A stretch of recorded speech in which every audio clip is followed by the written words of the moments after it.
Флешмобтан бастау алған бұл жәрмеңкенің өзгелерден ерекшелігі мұнда кез келген азамат өзіне қажетті электронды қызмет түрлерін ала алады. Шағын концерттік қойылымнан кейін сауда ойын-сауық орталығына келушілер мемлекеттік қызметтер жәрмеңкесінің кезекті шарасына белсене атсалысты.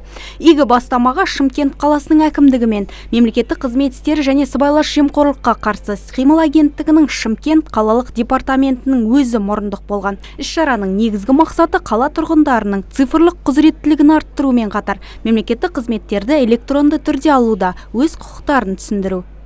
Азаматтарды, тұрғындарды көбірек электронды түрде қызметтерді алуға үйреткіміз келеді. Біріншіден ол оңай, өте ыңғайлы. Соның әдіс тәсілдерін осы жерде әртүрлі саланың мамандары келген, сол мамандар түсіндіріп отырады. Сонымен қатар осы жерде азаматтарға арналған үкімет мемлекет корпорациясының өкілдері бар. Олар осы жерде жаңағы электронды қолтаңба бере алады, ЕЦП дейміз, сол сияқты өздерінің мобильдік телефондарын ЕГОВ порталына тіркей алады.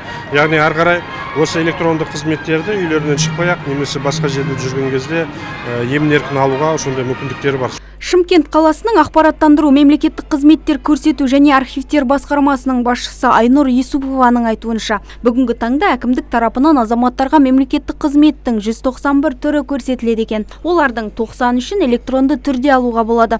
Алайда Шымкент халқының компьютерлік сауаттылығының деңгейі 75%-дан жоғары екен. Дегенмен халыққа қызмет көрсету орталықтарында кезектің азаймағаны байқалады.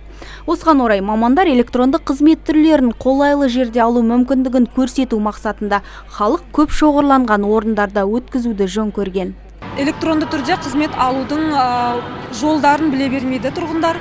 Сондықтан бүгін біз осы жерге халыққа тек қана сонда ғана емес, барлық жерде кез келген өзіне ыңғайлы жерде қызмет алуға мүмкіндігі бар екенін көрсетуге біз бүгін келдік.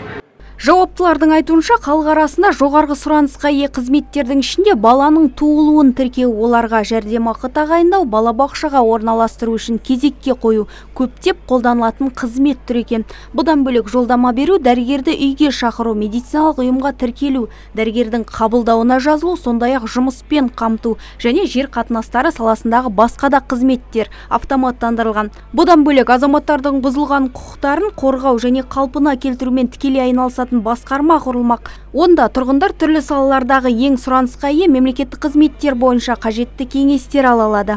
Мен жалпы бизнесімді лицензиялау жөнінде қызмет алдым.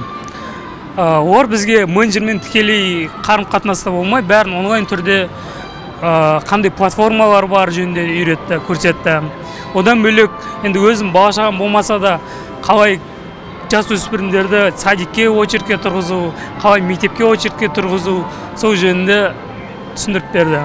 Шара барысында қала тұрғындарына үйден шықпай-ақ оларға қажетті қызметтерді электронды түрде қалай алатыны көрсетілді.